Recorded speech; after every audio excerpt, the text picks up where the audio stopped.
සුබ දවසක් රාජංගන YouTube නාලිකාවට ඔබ ඉතා සාදරයෙන් පිළිගන්නවා. ඉතින් ඔන්න අද වගේ මිත්තෙන්ට වැදගත් වෙන වීඩියෝ එකක් මම අරගෙන අවිල්ලා තියෙන්නේ. අද මම අවිල්ලා තියෙන්නේ මාළු කෙසෙල් වගාව.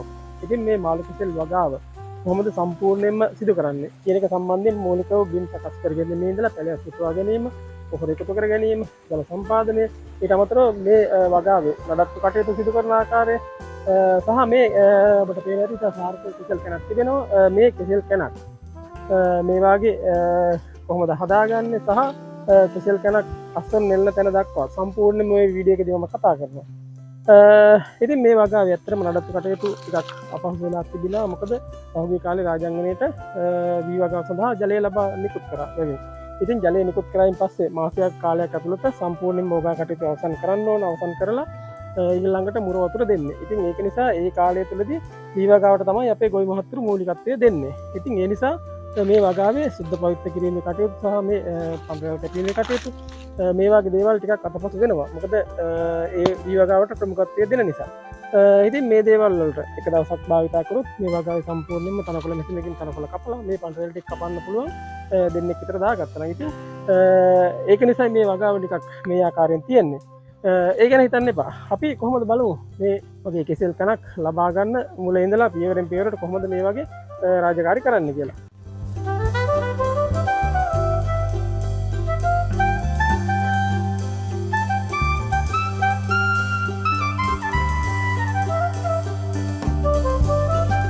කෙසෙල් වගාවක් කරනකොට තමන්ගේ ඉදමේ හැටි මුලින්ම බලා ගන්න ඕන. ජලය හොඳින් බහින එකක් නම් ජලය හොඳින් බස්ව ගන්න පුළුවන් නම් ලොකු කාණු පද්ධතියක් අවශ්‍ය නැහැ. ජලය ටිකක් වැඩිපුර තියෙනවා නම් අනිවාර්යෙන් කාණු පද්ධතියක් හොඳට දාගන්න ඕන. ඊට පස්සේ දැන් මෙතන අතර මේක කුඹුරු ඉදමක්. කුඹුරු ඉදමේ මේකේ ජලය නිතර තියෙන වගල් කුඹුරක්. ඒක නිසා හොඳට කාණු පද්ධතිය අඩි දෙකමාරක් විතර ගැඹුරට දාගෙන තියෙනවා. එහෙම නැත්නම් සාමාන්‍ය ගොඩ ඉදමක වගේ නම් එච්චර අවශ්‍ය වෙන්නේ නැහැ. අනිත් එක තමයි ජලය හරවද්දි. කියන්නේ වතුර අපි හරවනකොට මේකේ කවුණු පද්ධතියට පමණයි වතුර හරව ගන්න ඕන. නැත්නම් අර පැනමා කියන ලෙඩේ බලපාන ඉඳ තියෙනවා කෝලි පුට් වලට වගේ. ඉතින් මේක ඇත්තටම කුඹුරක නිසා මේකට වතුර වැඩි හරවන්නේ නැහැ කියලා මට කිව්වා. මොකද වගල් නිසා මේ වතුර නිතරම බහිනවා මේකේ. ඒ වතුර මේ විදිහට හැමදාම ඕන පැවිලි කාලයක මේ විදිහට සීතල තියෙනවා මේ. ඉතින් ඒ විදිහට මූලික පොළව හදාගෙන ඊට පස්සේ මූලික බිම් සකස් කර ගැනීමෙන් පස්සේ අඩි 7-8 විතර පරතරෙන් තමයි මේ පැල හදා ගැනීම සිදු කරන්නේ. සාමාන්‍ය පැල දෙකක් අතර අඩි 7ක් පරතරේ හිටින්න සහ මේලි දෙකක් අතර අඩි 8ක පරතරේ හිටින්න තමයි මේ වගාවක් හදාගන්නේ. උදැල්ලක පරතරේ උදැල්ලක තලයේ ගැඹුරෙන් වලක් හැදුවා නම් හොඳටම ඇති. සමහරු නම් ගොඩක් ගැඹුරට මේ වගාවට වලවල් කොටනවා කෙසෙල් පැල හිටවන්න. ඉතින් එච්චර වලවල් හර ගන්න අවශ්‍ය වෙන්නේ නැහැ. අඩි 7-8 පරතරෙන් තමයි මේ ගස් හදාගෙන තිබෙන්නේ. මේ මෙතන පෙළේ අතර පරතරේ අඩි 8ක් විදිහට තියෙනවා. පැල අතර පරතරේ අඩි 7ක්. දැන් නම් මේ වගේ මේ පැල වැඩි නිසා ලං වෙලා වගේ මේ පේන්නේ. ඇත්තට මේ පඳුරක පැල වැඩි. දැන් මේ දවස්වල මොකුත් කරන්න දෙයක් නැති හින්දා තමයි මේ විදිහට තියෙන්නේ. නැත්නම් මේ පඳුරේ අඩුම උපරිම පැල 3ක් තමයි තියාගන්න ඕන. නැත්නම් දාන පොහොර සාරය නිකන් ගස් වලට ඇදලා යනවා. ඉතින් මේකේ මේ නඩත්තු කරගෙන මේ කටයුතු කරගන්න බැරි වුණා දැන් මාසෙකින් දෙකකින් විතර අපේ බුද්ධික මහත්මයාට. ඉතින් ඒක නිසායි මේ විදිහට කරලා තියෙන්නේ වෙලා තියෙන්නේ. දැන් තව සතියකින් කාමාරකින් විතර මේක සම්පූර්ණ සුද්ධ කරලා පැල ඔක්කොම අපයින් කරලා මේ වගාව යථා තත්ත්වයට පත් කරගන්නවා. ඊට පස්සේ පොහොර දැම්මට පස්සේ මේක සතියෙන් දෙකෙන් මාසෙන් හොඳ මට්ටමට නැවතත් එනවා. මේකෙදි දැන් සාමාන්‍යයෙන් පොහොර එකතු කරද්දී බනානා පොහොර තියෙනවා. කෙසෙල් පොහොර මිටියකට යූරියා කිලෝ 25ක් සහ රත් කුඩු කිලෝ 25ක් එකතු කරලා තමයි මේ පොහොර දමා ගැනීම සිදු කරන්නේ. ඉතින් මේ පොහොර දමා ගනිද්දිත් පැලේ මේ පැලයක් මුලින්ම ශේෂ්ඨයේ සිටවලා මාස එකමාරක් විතර ගියාට පස්සේ හොඳට මුල් අල්ලනවා. මුල් ඇල්ලුවායින් පස්සේ අපි කඳ කපනවා කියලා කරනවා. කෙසෙල් කන කඳ කපලා ඒ කඳ කපලා සතියක් එකමාරකට පස්සේ කොළයක් දෙකක් දානවා. ඉතින් මේ කොළියක් දෙකක් දැම්ම අවස්ථාවේදී තමයි මූලිකවම පොහොර එකතු කර ගැනීම කරන්න. සාමාන්‍යයෙන් ග්‍රෑම් 250ක් විතර එක ගහකට දැම්මම හොඳටම ප්‍රමාණවත් පළවෙනි වතාවට. ඊට පස්සේ නැවත මාස 3ක් විතර ගියායින් පස්සේ දෙවෙනි පොහොර මුරෙත් දානවා. ඒ පොහොර මිශ්‍රණයෙන්. සාමාන්‍ය මාස 7ක් විතර යද්දී තුන්වෙනි පොහොර මුරෙත් මේකට වැටිලා තියෙන්න ඕන. ඒ විදිහට මාස 7කට පස්සේ මේ වගේ කෙසෙල් කන පීඩෙන්න පටන් ගන්නවා. ඉතින් ඒ වගේ කෙසෙල් කන පීදුනායින් පස්සේ මාසයක් දෙකක් ඇතුළත මේ මාස 3ක් විතර ඇතුළත මාස 3ක් විතර තවත් පොහොර මුරයක් දාන්න ඕන. එතකොට සාමාන්‍යයෙන් දෙවෙනි කෙසෙල් පෙළේටත් ඒක ඉතා සාර්ථකත්වයක් පත් වෙනවා.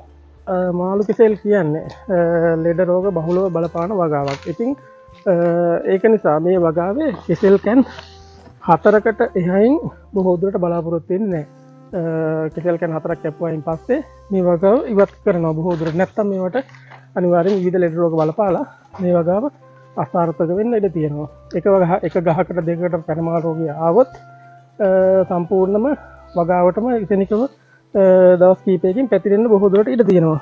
ඉතින් ඒක නිසායි අලු කෙසෙල් සහ කෝලි කුට්ටු කියන දේ වර්ග දෙක ටිකක් අවදානම් වගාවක් විදියට හඳුන්වන්නේ. මේ තියෙන්නේ පළවෙනියට කෙසෙල් කන කපපු ගහක්.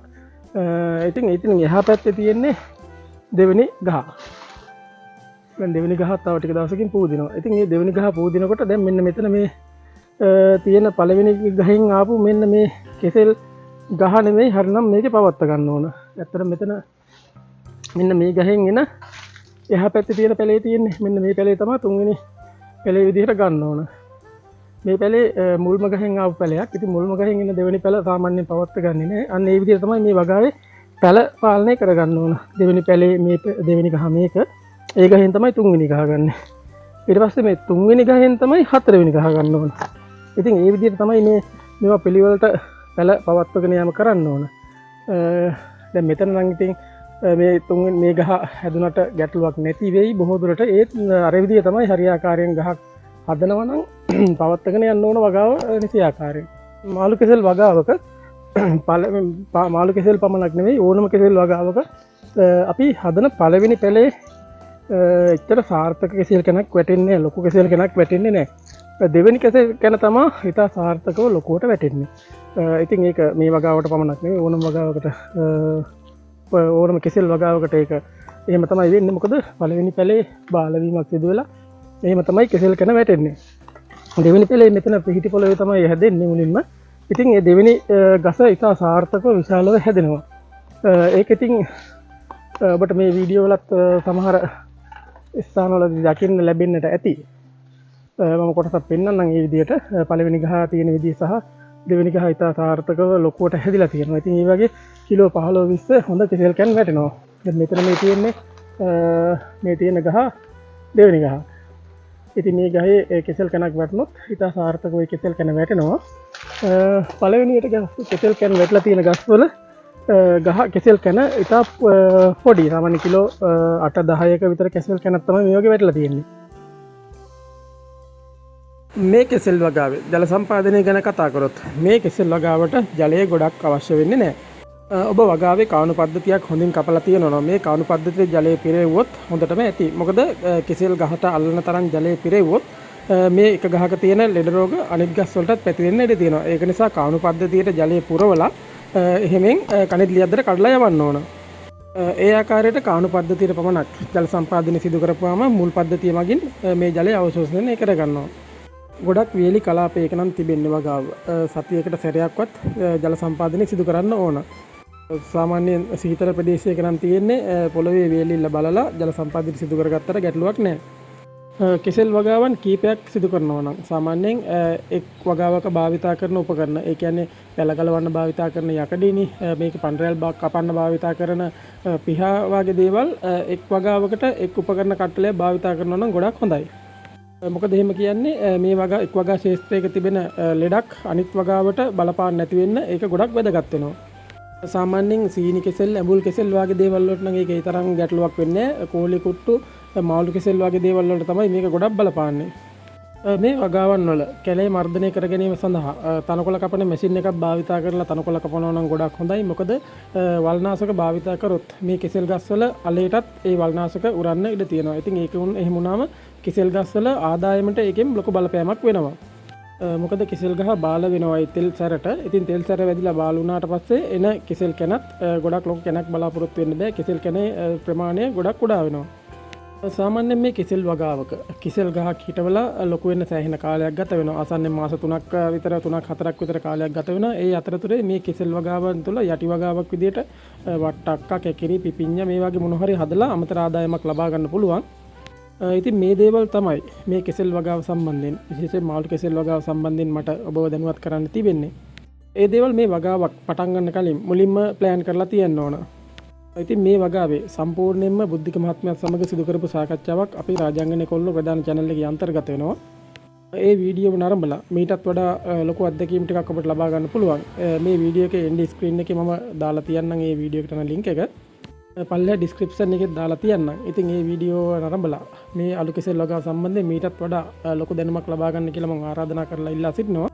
අපේ රාජාංගනේ channel එක subscribe කරලා මගෙත් එක්ක දිගටම එකතු වෙලා ඉන්න සියලු දෙනාට සුබ දවසක්.